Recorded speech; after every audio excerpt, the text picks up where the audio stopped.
was once a day that I would pray for you. I'd go and misbehave just so you'd notice too. Sneaking looks up and down from across the room. And damn, what a hell of a view. I feel good, you look great, I like you, I can't wait. A first time, a first date, you're so fine, I'm so late. You sip wine, I drink straight, don't waste time to my place. I feel my heart erase, so catch me if I fall.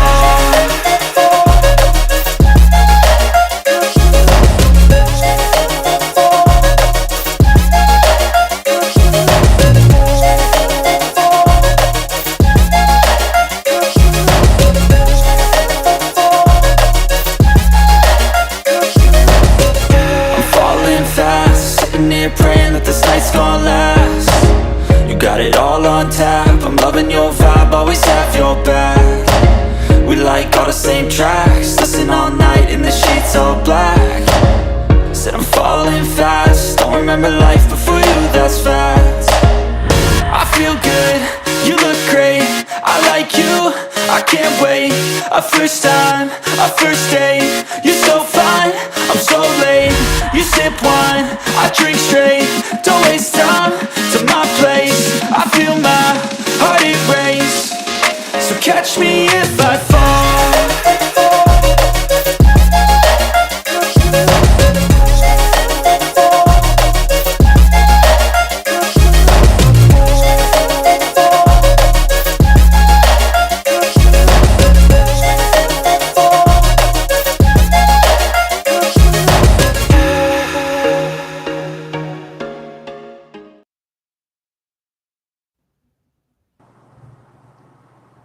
Hey, party people! Happy Saturday! Darren here from Auto Fetish Detail. I'm thrilled to be with all of you. Today, I'm joined by my co-host, Sean, partner in crime from Shine Like a Pro AZ. Sean, say hello to everyone, would you? Hello, everyone. Hello, Darren. Your intros are getting better and better, Darren. I try to deliver, Sean.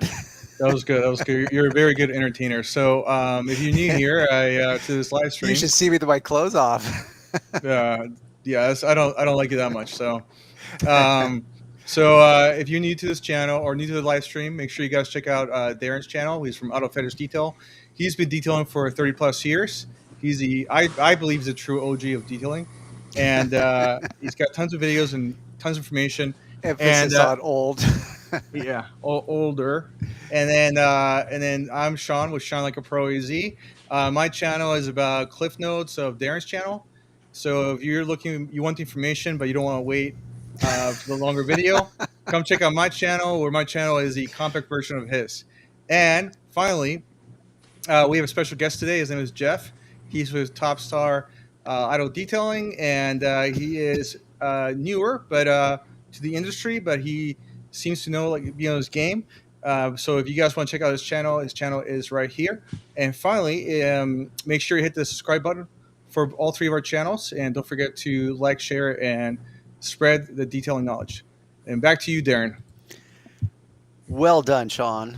Thank you. And welcome, Jeff. We are glad to have you here. And yes, well done. Yes. Thank you. Great intro. So we've got a few people already chiming in. Yeah. There's a new one, Scoofy.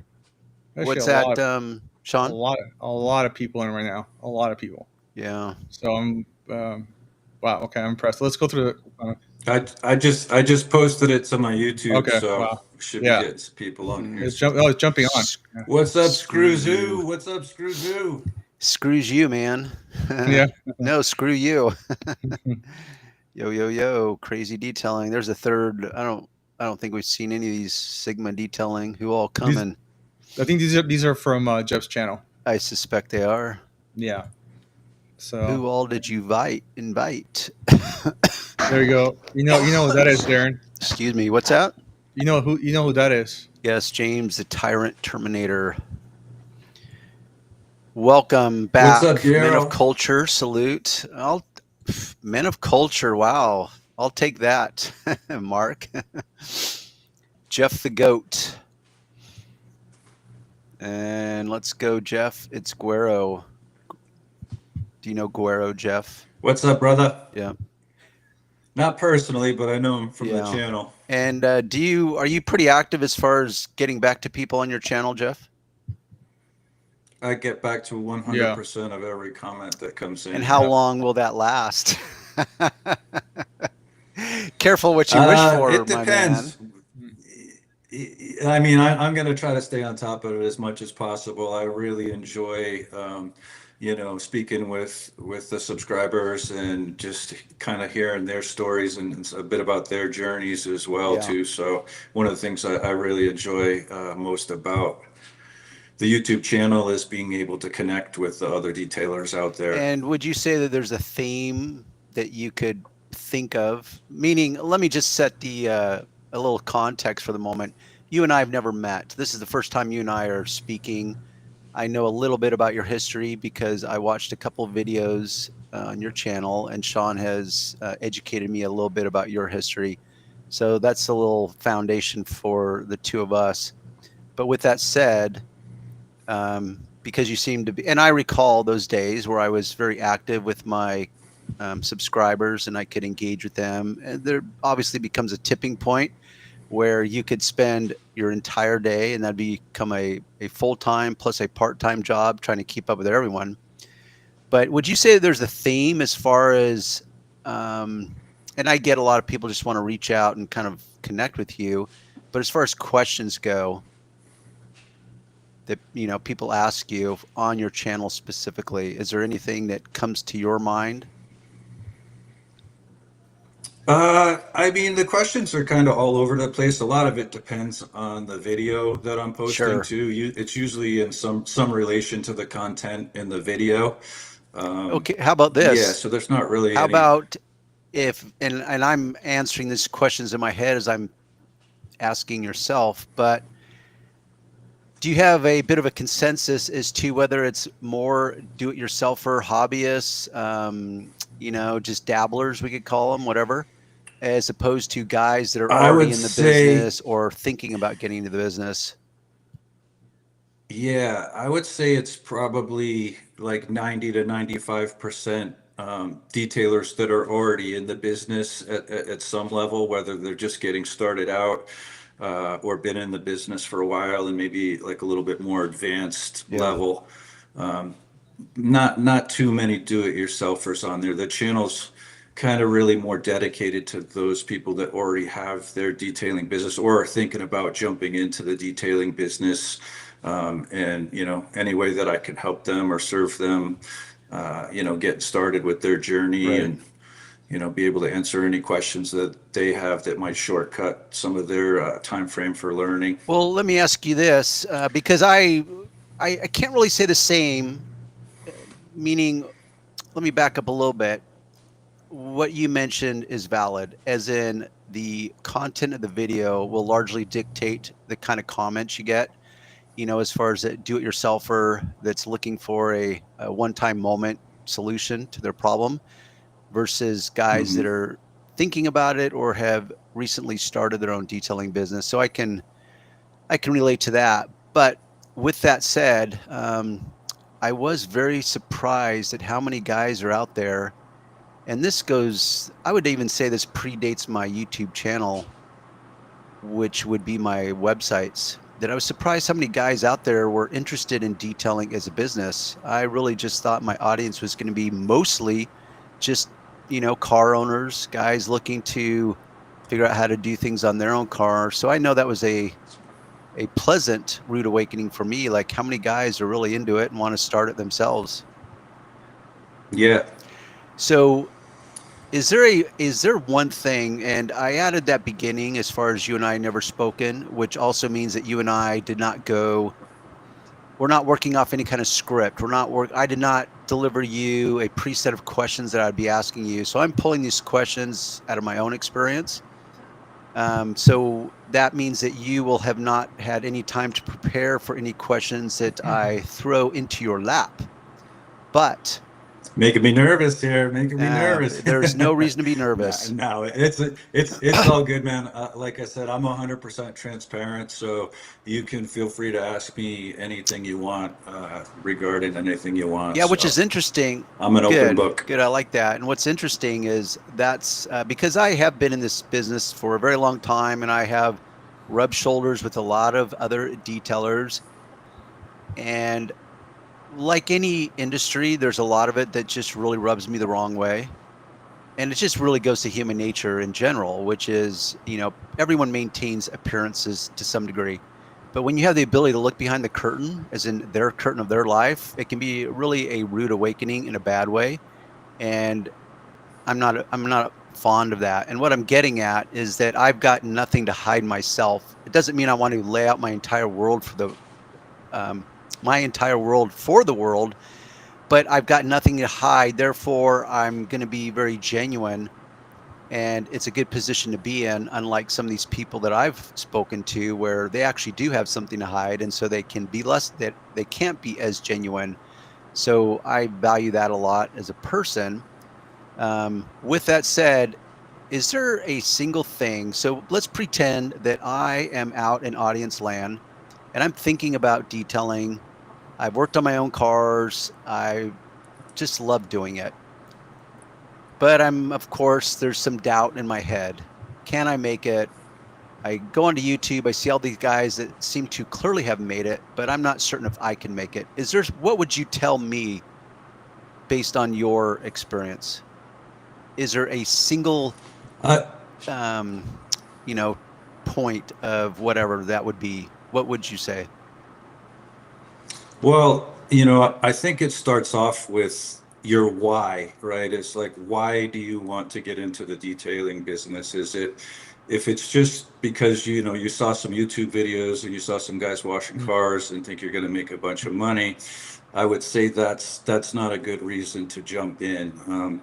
You should at some level have a passion for the business, for detailing, something that you actually enjoy, and then you pursue your passion and then the money will follow with that. So I think it kind of starts with that. And then, what level do you want to go to with the business? Is it more of just a side gig that you're wanting to do kind of on the weekends, or is it something that you want to get into professionally full time and actually make a living out of doing, So it kind of starts with what your goals and what your intentions are, to develop that game plan of where you're going to go from there.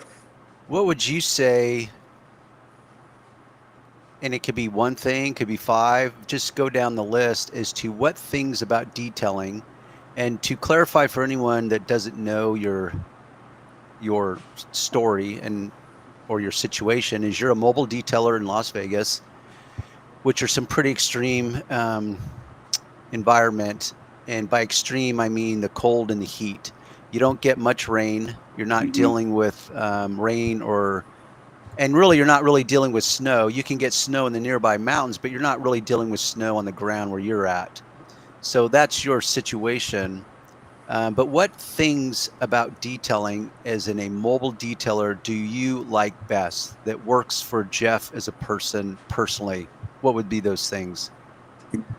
Yeah, I mean, I love being outdoors. I love being outside. I'd much rather be outside, even in those harsh conditions. I'd rather be out there than sitting in a cubicle somewhere in an office. That would just make me go insane. I just couldn't do it. So, even though it is like scorching hot to the, surface of the sun temperatures in summertime, and it can be freezing cold in the wintertime. You push through those couple months there where the conditions are really extreme. Let me ask you on that point. The rest of the year's pretty nice. Actually, Yeah. sorry guys, let me interrupt you really quick. Jeff, it looks like somebody just donated $5 to your channel. Oh, that was really nice. Who's that? We got Sheba Dog in a combat Corum position. Corum Sheba Dog. All right. So there you go. So Corum, my boy Corum. there you go. I mean, I cut you up. I just saw that. No, it's fine. Yeah. No worries. Hey, I used to own a Sheba Dog. The super sticker. They're like the anti-dog, by the way. Everything you think about Yeah. dogs, as far as a man's best friend, Shebas are like the anti-dog. And before you keep going, somebody have a question here.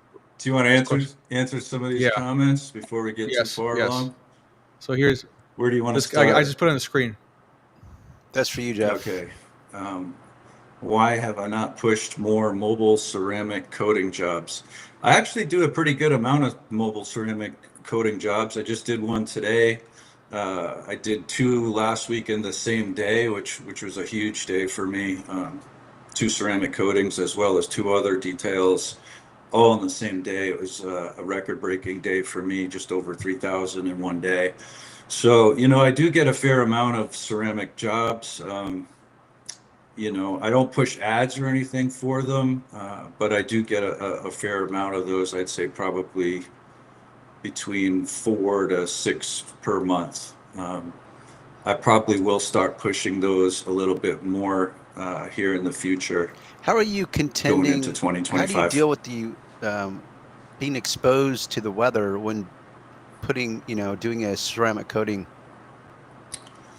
Yeah, so like direct temperatures sunlight, today for was example, the wind, that type of stuff. How are you dealing with that? Yeah.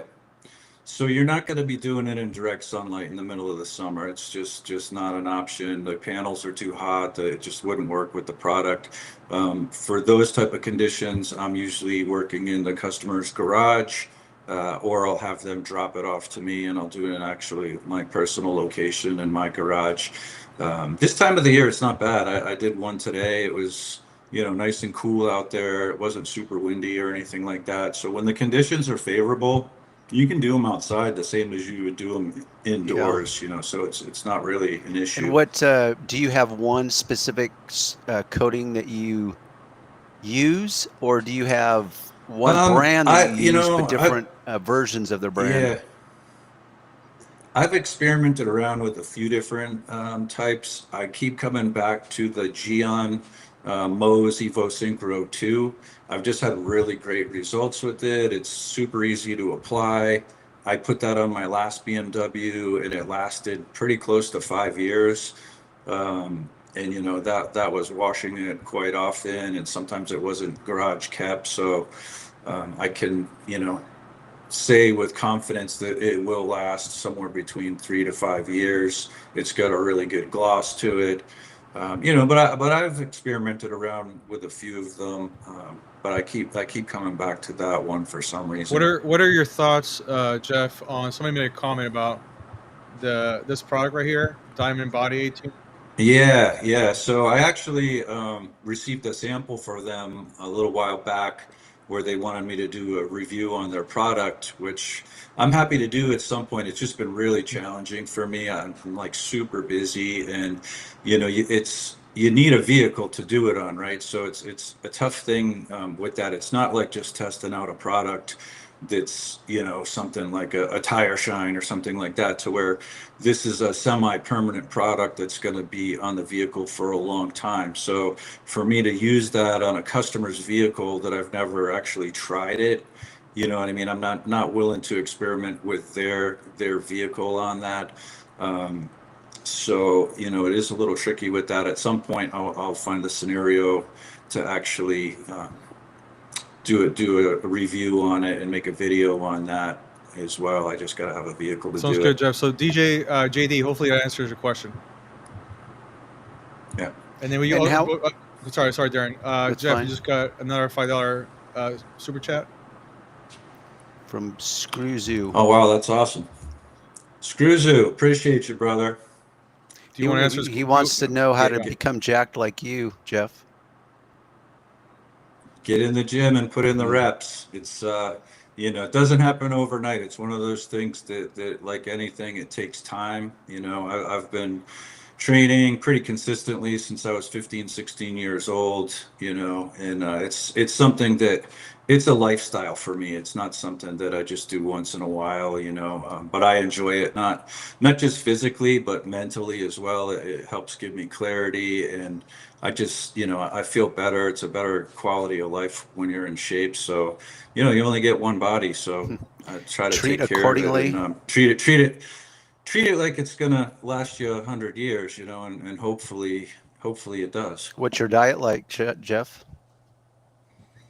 I eat fairly healthy, well-balanced diet. I wouldn't say really, I don't really believe in diets, so to say. I was actually just speaking with a friend of mine on this, that there's really not diets that are like sustainable. It's more just about eating healthy on a regular basis, and eating a well-balanced diet. Try to avoid those processed foods as much as possible, I do have a weakness for chocolate chip cookies, but it's not bad to eat that stuff in moderation once in a Yeah. while, but for the most part, I'd say my diet's like 80 to 90% whole foods and good quality food, and then I slack off 10 to 20% with some ice cream and cookies once in a while too. So with a day like today, your schedule, and based on what you said, it's not going to be like this every day, but how do you fit in your workout times with what seems to be a really busy schedule? Yeah,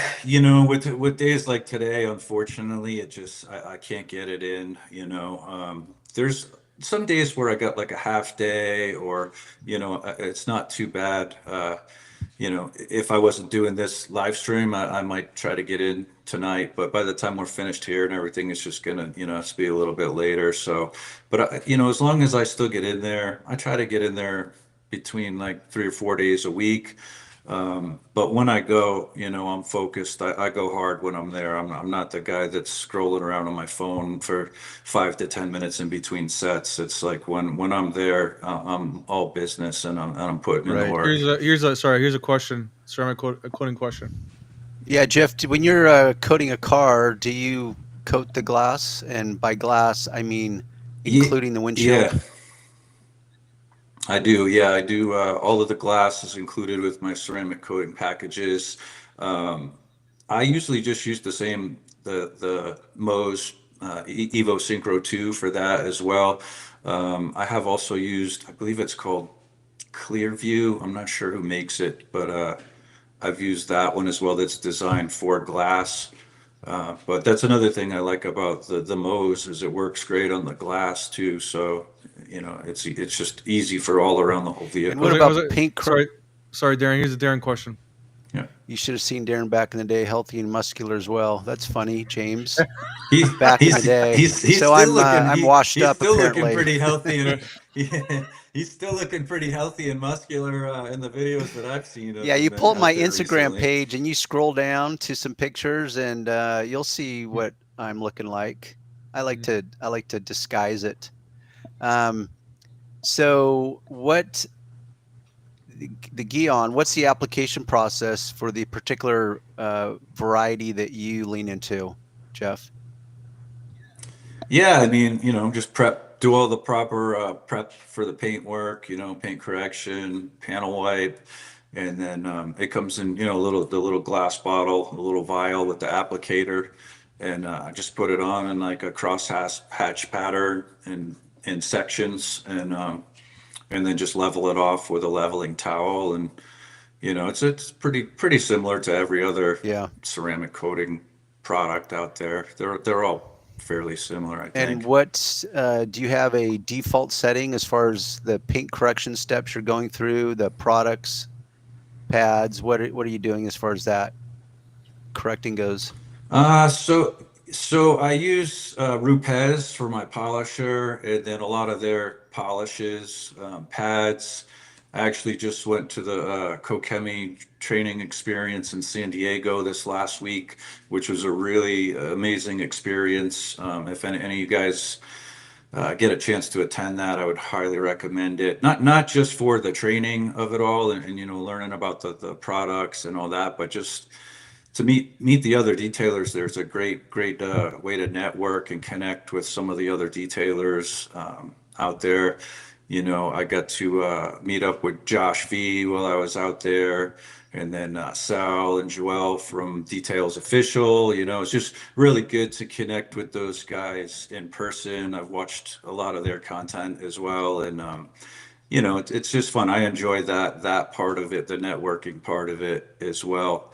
But that being said, with the Coach Chemi products, I use a lot of their stuff as well with their heavy cut, and after going through the training with, the correction and their polishing. And I like the system that they have developed with the pads and the products that just all kind of go together. So I'll probably start integrating that more moving forward into my process. What product did you lean into more before Chemi? Rupes, yeah, I was Their using polishes? their Yeah. polishes and pads, pretty much their system for everything, and that's a good system too. It's nothing against Right. it, but I yeah. suspect both of those manufacturers have their own version of a ceramic coating. Is that correct, or do they not? Do you know? I don't know if Rupes does or not. I know Kokemi does. They had that at the training, and theirs is a 3-year ceramic. So, for me, I'm kind of leaning more towards the ceramic products that can get up to that 5-year marker because it's like I don't offer like multiple levels of ceramic coating where like some of these guys are like, oh, I have this one that lasts 2 years and I only charge 400 for that, or I have one that lasts 5 years and I charge 1,000. Like for me, that doesn't make any sense. You're going to do all of the same work, all of the prep work is going to be the same. So why in the world would you put on a coating that's only going to last a couple years because you're going to charge the customer less? That just makes no sense to Yeah. me at all. If I'm going to put in the work, then I'm going to use the top quality product and I'm going to get paid for my time to make make Yeah. sense. And do you recall when you first went out? Like maybe you could set the stage as to how you ended up in Vegas. Kind of like which came first. You found yourself in Vegas and you thought, you know what? I want to start a detailing business, or I want to start a detailing business. Therefore, I want to start it in Vegas and I'm going to move to Vegas. Yeah, no, that's a great question. I was so basically I was in Hawaii up until COVID, and Which then part? the place that I was in Yeah. Oahu, and the place that I was working at, I was a sales director for a company out there. They didn't reopen after COVID. They chose to basically close up, and I was out on the island, and then didn't really have a job. And as you know, like Hawaii is a pretty expensive place to be living on. And I wasn't really sure what I was going to do at that point. So I ended up moving over to Spain, over to Ibiza, Spain, and I spent a couple years out there traveling and exploring the coast of Spain and London and some other areas out there. Just took some time to kind of regroup and figure out really what direction I wanted to kind of go in my life. And after being out there for a while, I was really contemplating like, what I got to do. I know I had to go back to the US, at some point, and just the thought of like getting a resume together and start sending it out to, potential employers, it just was making me like depressed, man. It was really like crushing my soul, to like sit there and like sharpen up this resume that like I really didn't even want to send out. Um, and I was just really doing some soul searching as to the things that made me happy and what I enjoyed and what I could potentially do with the skill set that I had that I could make a decent income and still be happy. And I made a video about this a while back, but I was reflecting back on my earlier days when I was younger and detailing the cars in the driveway with my dad and just some of the talks that we would have out there. And it was really just a great time for me. I enjoyed those times. And I remembered back to detailing and how it was always brought me this like sense of peace while I was doing it. And I found it very like therapeutic. And, my dad always had a real love for cars and passion for cars. And ironically, my mom had an OCD for cleaning, right? She's like one of the type that's always like vacuuming up the footsteps and the rug behind Yeah. everybody and, wiping the table if you put a drink down under it. And so I think some of her OCD cleaning, disorder along with my dad's passion for cars, and I was thinking to myself like, hey, you know, what about detailing? I had kind of tinkered around with that when I was younger, and had us like a, I don't even know if you could call it a detailing business, but washing people's cars for money back in the day, and not much money. But I started looking into that, and started, you know, checking out some YouTube videos on it. And the more I dug into it, the more I researched into it, the more I started to get inspired about the potential of actually doing that full time. And so, you know, I came up with the business plan actually while I was in Spain. And I had my stuff in storage here in Las Vegas already. So I was going to have to come to Vegas no matter what when I get back to the States. And so I was thinking, you know, hey, like Vegas could be a great potential market. The weather's favorable there year round. There's, you know, a high dense population of affluent people here where, you know, we've got about 3 million people within a 40-mile square radius. So all the boxes were getting ticked as for this to be the potential headquarters for the business, I guess you could say. So, you know, I really put some time into developing the business plan.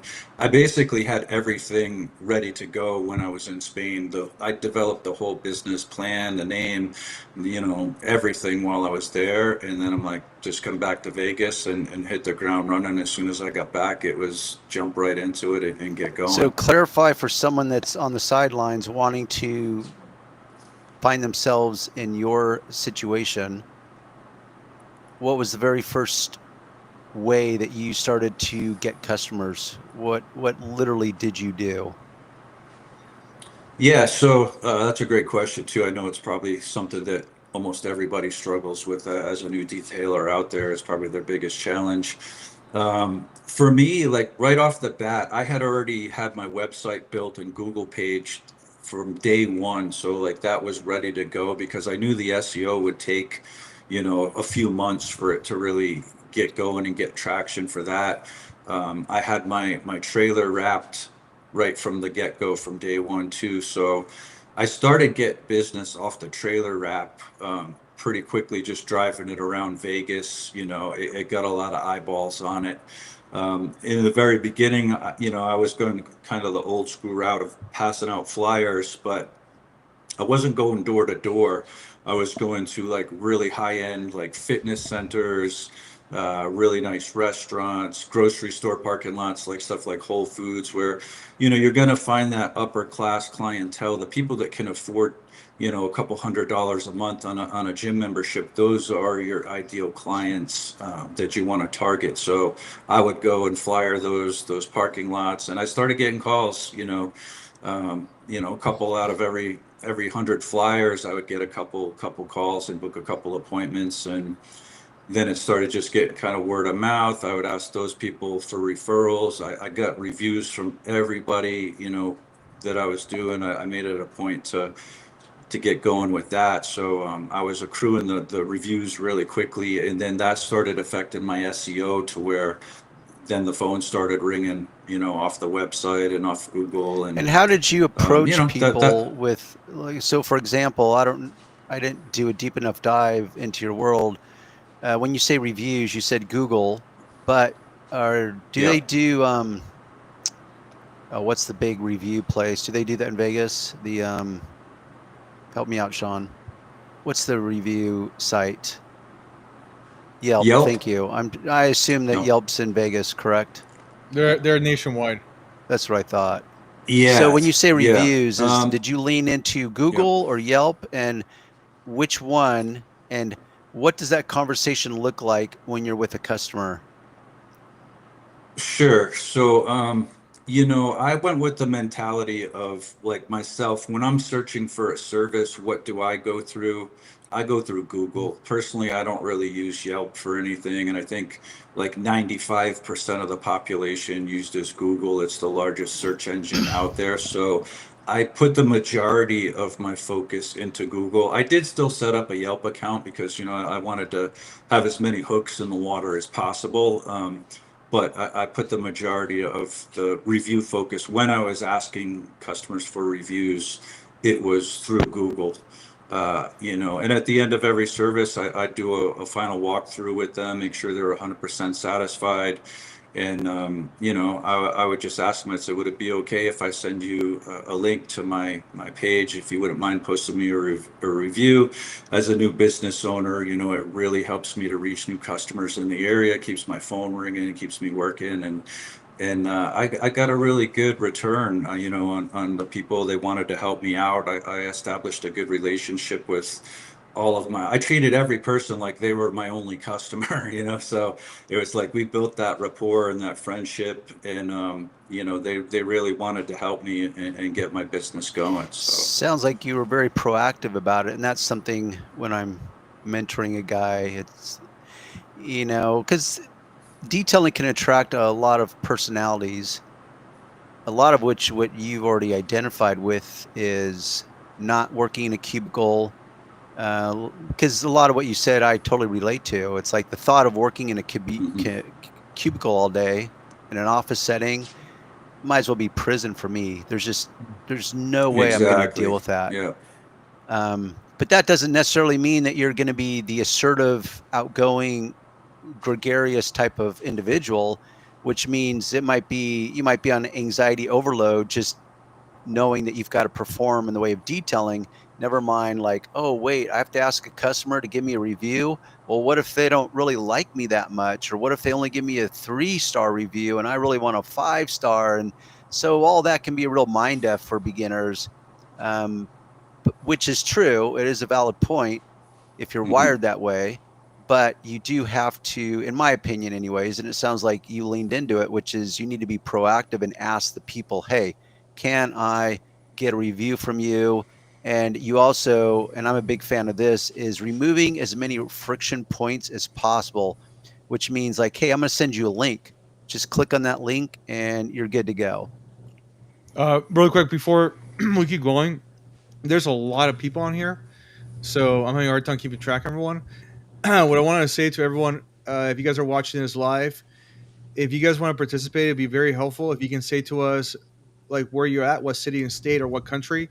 Also, if you can tell us if you guys are a professional detailer, just starting out, or a DIY garage detailer. Yeah. So it sounds like at the beginning you were very proactive, Jeff, as in you asked people point blank. Because I'm of the opinion if you left it up to people, it's kind of like the saying, if you mess up, everyone's so anxious to tell the world how you messed up and give you a bad review. But then when you do a great job, Well, yeah. there's like, well, how come you're not so anxious to, jump onto Google and tell me how great I did? And so I really think it's very important to be proactive on that. Sure. Well, reviews, is it to ask for the review too, right? Like you can't just put in crappy work and not give them the customer service and then ask them for a review and expect anything positive out of it, right? So you actually have to do quality work. You have to provide them with a high level customer experience, and make sure they're 100% satisfied. So at the end of every detail, I go through it with them and then I say, are you 100% satisfied? And I make them say, yes, I'm 100% satisfied. Once they tell you that they're 100% satisfied, I can guarantee you that they're never going to leave you a bad review because they just told you they're 100% satisfied, right? So how could they? They might not leave you any review, but they're not going to leave you a bad review. So that's one good thing. Yeah. But you have to earn that right to ask for the review. Then you, like you said, make it simple for them. Say, hey, would it be okay if I send you a link later? Not I'm gonna send you a link later. Would it be okay if I send you a link later? And then would you mind posting me a review? It really helps me out. And then, it's all in the setup and your approach. But again, you have to earn it with quality work and high level customer service. See, the problem is, and I completely agree, the problem is as a beginner, you're going to question your quality of work because you're a beginner. And so unless you've worked with someone else or trained with someone else, and even if you have trained with somebody else, doesn't mean that somebody else trained you how to really deliver excellent service and excellent craftsmanship, because I've met many of guys like that. In fact, I know many successful detailers I shouldn't say many. I know a handful. I know enough to know that there is a theme that quality of work is subjective. And so one man's version of quality work is another man's version of not so good. And that's what I mean is I've seen other detailers work and their workmanship. And it's like, okay, if I was your customer, based on what you're telling me you charge, I probably would not be happy. I'd be okay, as in I probably wouldn't take the time to leave a negative review by any means, but I certainly am not going to bounce on Google to leave a marginal review because it's just not worth it at that point. So that's what's tough as a beginner is it's hard to be critical of your own work and know that your work is truly exceptional enough to where you have the confidence to ask because you're going through that learning curve. And so I empathize with beginners, and it is a tough deal. And I think this is also because of your age. You have life experiences and you've worked other jobs, you have people skills. And I think when you're young and you don't have those, but you have this passion for detailing and you want to start out, you might be a little more, insecure as far as your ability to deliver superior service and craftsmanship.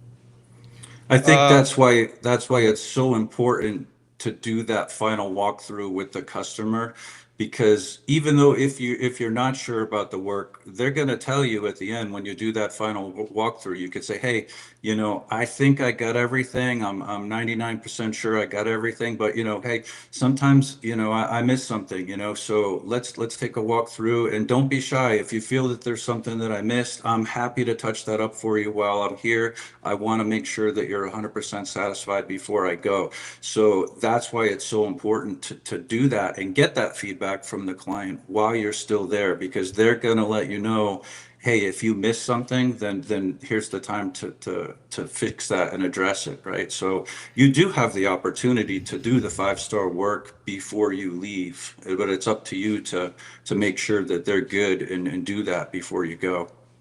Yeah, and that's a good point, and that's something that I have touched upon in numerous videos of my own because I wasn't formally trained by anyone. I had to just go out and figure it out. And Hmm. I've said in multiple videos that the best training I've gotten is from my own customers because every customer is truly unique. And what you find is that people have their little hot buttons. So most people can recognize what a clean car looks like, what a shiny car looks like. But what I found was curious is that most people have, and I call it their hot buttons, which is, oh, can you make sure to get the vanity mirror? The last detailer would never get it.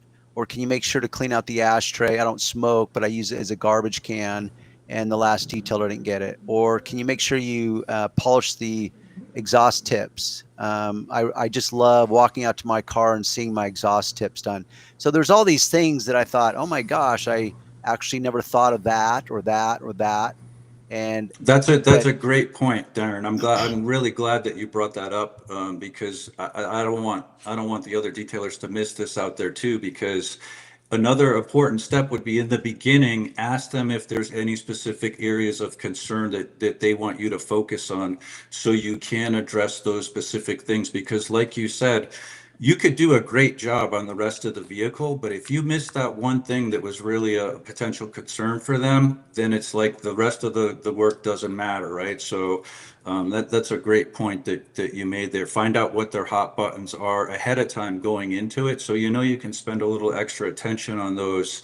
And because that's the first thing they're going to look at when they come out, is to see if you've got that specific stain or whatever it is. And if that's good, they're most likely going to be good with the detail too.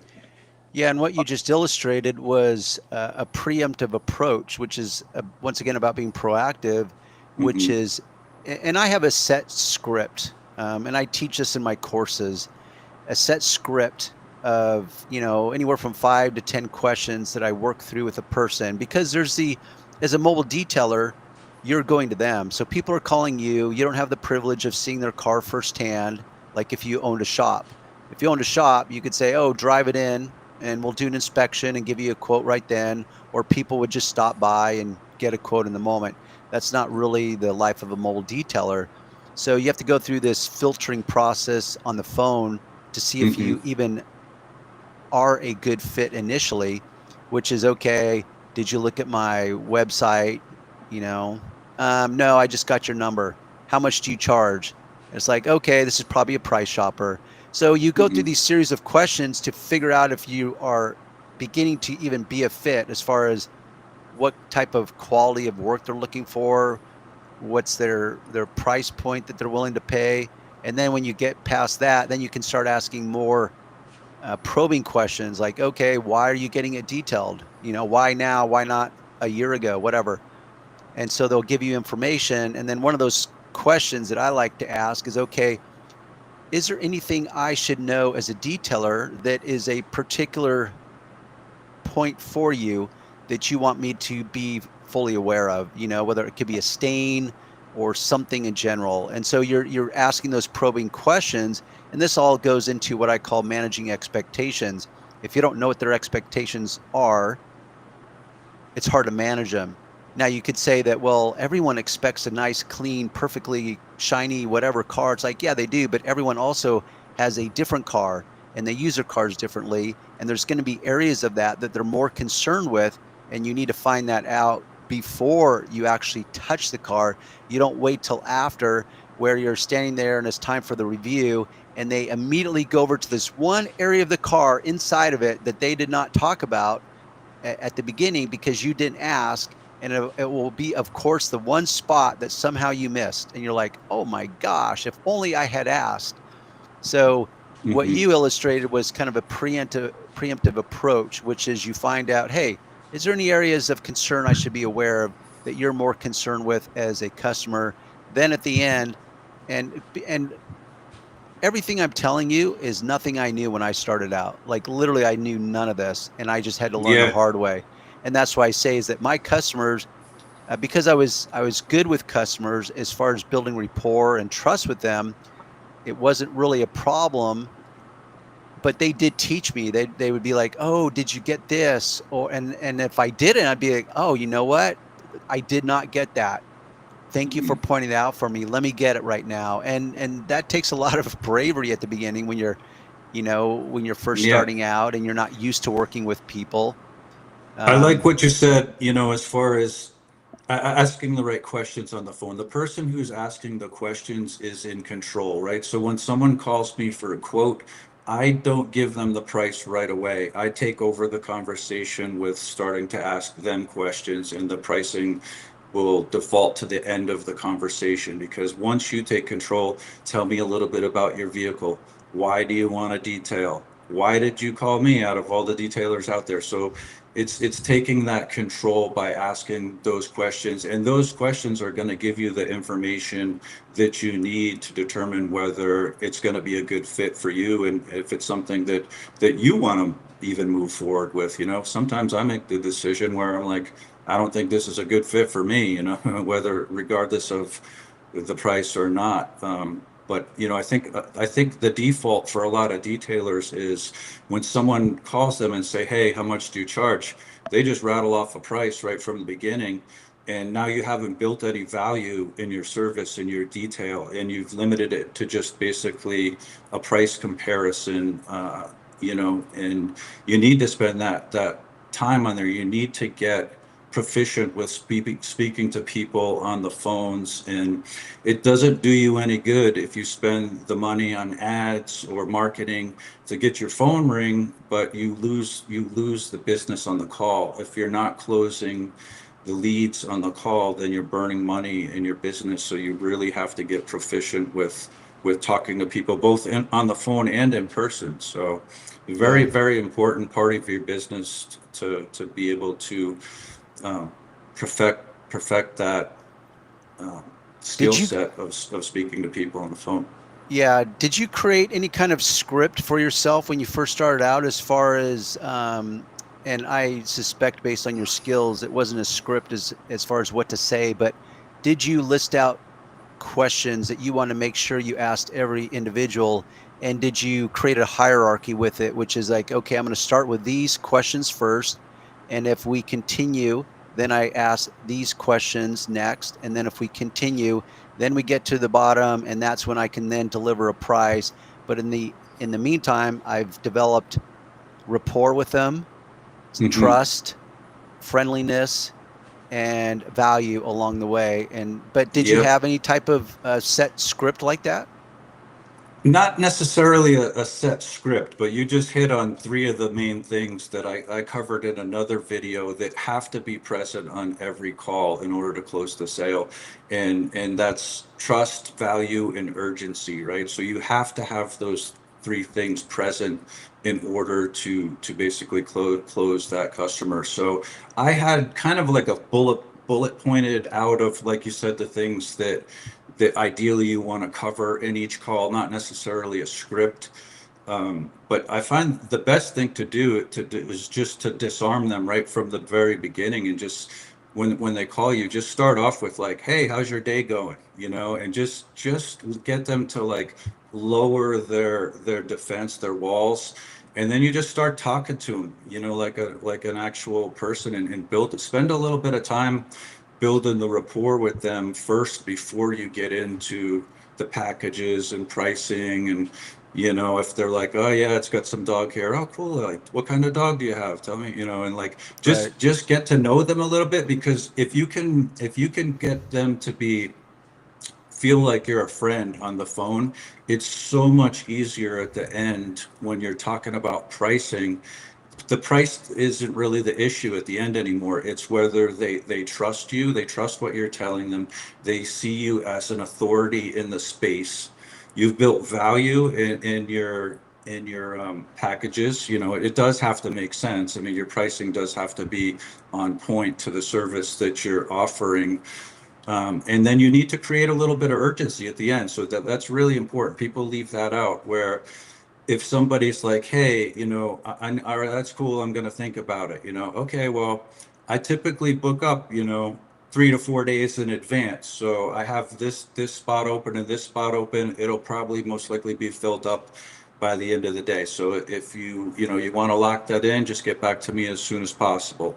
Or if they've mentioned something like, "I've got a spill in my car," or bird poop on their car. "Okay, well, you want to get that out as soon as possible, because that spill over the next couple days is going to start to smell. It's going to be more difficult to get out, and it could end up costing you more money." So just pepper in that urgency at the end, and that's going to help them to make a decision and take that step forward. So if you build those three things into every call, the trust, value, and urgency, you're going to see your closing percentages go up exponentially, if you can incorporate that into your calls. And the other thing I was going to say real quick, I didn't mean to cut you guys off because we're running out of time. We have a lot of questions in the comments. Yeah, you want to get to some of those? So I figure we'll start going through them. Yeah, so that way do you want to go through, Sean, and pick out the questions, and we'll just start answering them? Yeah. So I got a couple of things here. Do you, Darren or Jeff, you want to read that aloud? Or sure. I mean, that's pretty straightforward. I mean, yeah, there's no mystery there. Okay, so then we got all right, so then we got one second. Got thrown off a little bit. Oh, here we go. New YouTube video ideas coming out. Yeah, there's going to be a bunch of new content. I've got some stuff coming out from the Coach Kemi experience over the last week. So we got a lot of content coming out on that.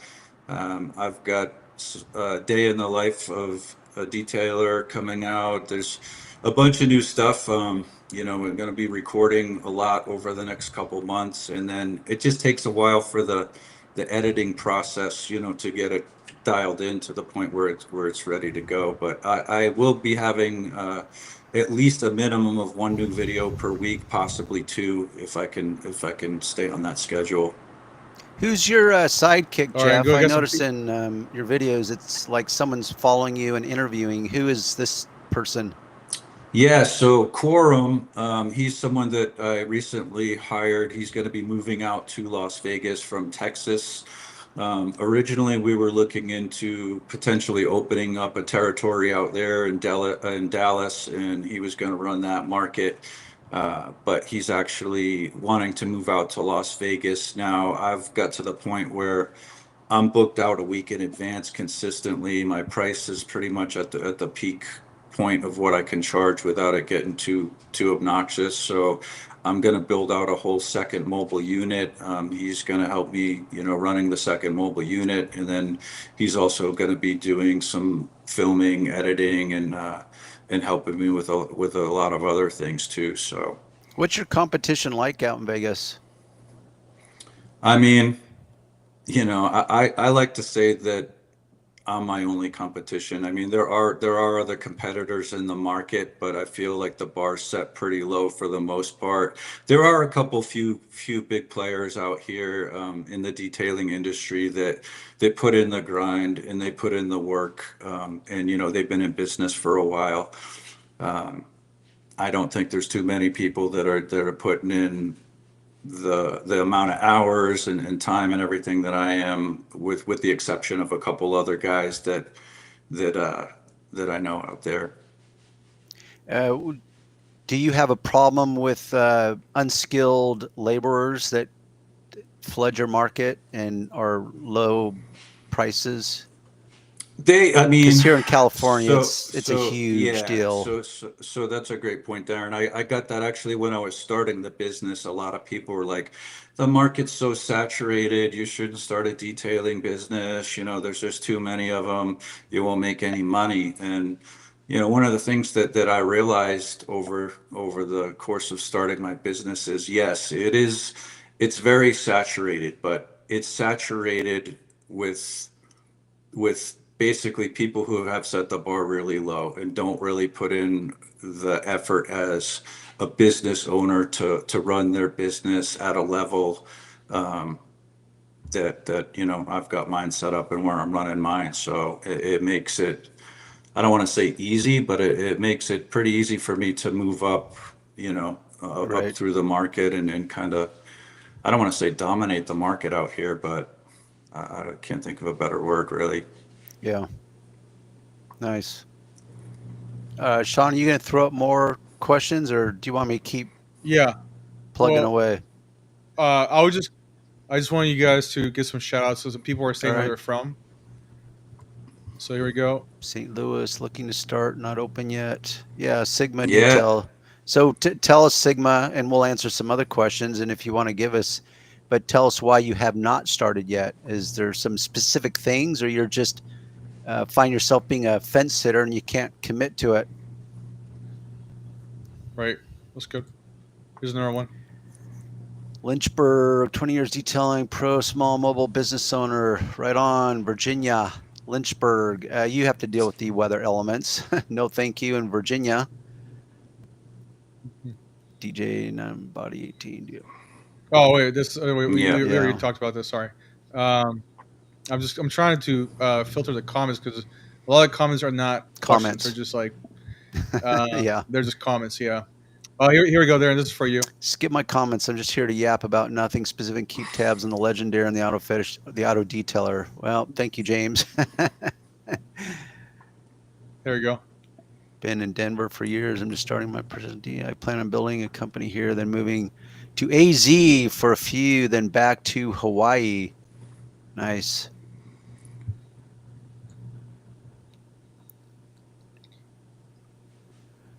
DIY helps. 4 years as a DIYer, 16 years as a professional. Well, that's a long grind. That's a long haul. Do you are you looking for an exit strategy at all, Jeff? Because how old are you? 51? I'm 51. Yep. Yeah. I've had multiple offers on my business. It's not something that I'm looking to exit or sell. I actually really enjoy what I do. I love it. I couldn't see myself doing anything else at this point. With that being said, I do want to scale back on the manual labor side of things, to where I can take more of a role like working on the business than just in the business. I do still want to detail, but more of a schedule of a normal schedule, like 40 hours a week out in the field, and just be able to focus on those high-end cars that I actually enjoy doing, like the one you see in the picture there, the Lambo, or those high-end cars. I don't want to be doing the soccer mom cars full of dog hair and all that stuff. I'll have other guys work it for me that they can handle that stuff. I've definitely put in my share of those and my time of those, and it's just I don't enjoy that type of detailing, but I definitely love detailing, and it's not something that I'm looking to get out of. Do you? Here's a sorry, Darren. Here's a question for you, Darren, and for I just Jeff. but I don't know how to get clients. I got Google. Man, I could answer that in a lot of ways. How about you, Jeff?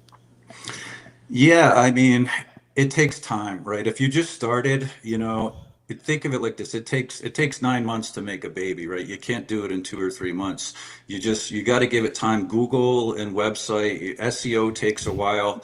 I would say if you don't have a professional SEO service, if your website is not optimized for SEO optimization, I would get a professional to look into that and code it properly so it is optimized for SEO. I would say most Yeah. platforms, if you're going to build it yourself, virtually most platforms come with SEO,